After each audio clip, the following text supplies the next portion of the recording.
ايه رأيك في الرجالة اللي بيتأخروا على ما يتجوزوا لان هم ما عندهمش شقة؟ مشكلته حاجة انت غلط. لو عندكش شقة تقدر تروح تتقدم لبنت بقلب؟ طبعا الموضوع ملوش علاقة ما هي دي المشكلة بقى. مم. راجل ما عندوش شقة، راجل ما عندوش عربية، راجل ما عندوش رصيد في البنك ونحكم عليه بالطريقة دي، فطريقة الحكم دي غلط. هو لو فعلا راجل، الست مش هتفضل تروح وتدور على كل الحاجات المادية دي. الفكرة كلها ليها علاقة بالكاركتر، بالبرسوناليتي، بالشخصية. بالشخصية. it's not about ما امتلكه، فاهمة يعني؟ بس بيترجم عند عيلة ما البنت انا معايا فلوس اشتري شقة بس مش معايا شقة. حلو قوي. مش تعال نرجع، فاكر لما كنا بنتكلم على الاستقرار؟ مم. طب ما هو الاستقرار من عيلة البنت منظوره في مسكن زوجية مستقر. اوكي. لا لو ايجار ده يعني ايه؟ انا بعترض على فكرة ان الناس تكون رابطة الاستقرار بشقة تمليك ولا ايجار. في شريحة كبيرة رابطة الاستقرار بشقة تمليك او ايجار. دي مشكلة كبيرة جدا طبعا.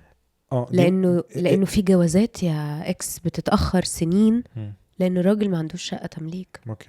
ولان عيلة البنت بتقول طيب لو خلص العقد وملقوش مكان يروحوا يسكنوا فيه، ده معناه انه وضعهم هيتغير، ممكن يجوا يقعدوا عندنا شوية، ممكن يروحوا يقعدوا عند اهله شوية.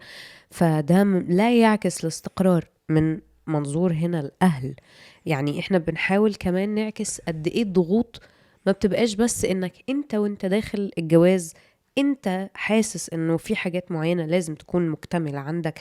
ده كمان بقت الجزء العائلي بيدخل في القرارات دي وبيكبر المواضيع. وفي جوازات كتير بتخلص وبتبوظ لانه الراجل ما عندوش شقة. لو انتي اتقدم لك راجل ما عندوش شقة، هتوافقي تتجوزي؟ يعني بذمتك انا بسألك انت كست ممكن توافقي انك تتجوزي راجل ما عندوش شقة باسمه او شقة ايجار؟ هوافق. شفتي اهي بسيطة ليه؟ شفتي ليه؟ عارفة ليه هتتجوزي؟ عارفة ليه هتتجوزيه عشان هو راجل. بس ما اضمنش انه اهلي ممكن يوافقوا. ما هم مش قرارهم. لو انا فاهم بس غلط، لو انا فاهم صح، ما اعرفش. انا فاهم صح، هو قرارهم ولا عندك حق. بس اهالي ناس كتير، اهالي بنات كتير ممكن يعترضوا على اوكي. دي مشكلة تانية بقى يا ايمان. دي مشكلة تانية ان اوكي، يعني هل انا ممكن اقول ان اهلي هم اللي هيقولوا لي اتجوز مين؟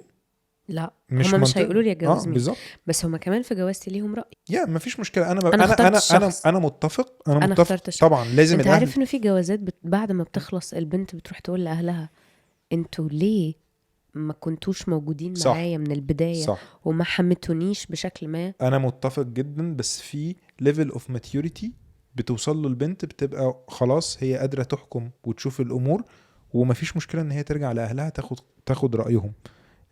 لو هي تحت سن معين لازم يكونوا involved، لازم يكونوا ليهم وجهة نظر، ولكن ولازم يضمنوا حقها. انا ما بقولش حاجة على ده، بس الفكرة كلها فين؟ ان برضو في دور على الاهل ان هم يشوفوا البوتنشال اللي موجود في الراجل. كررت. خدي بالك، انا قصدي من كلمة راجل ده ان اصلا مفيش نقاش ممكن يتم لو اللي بيتقدم ده مش راجل.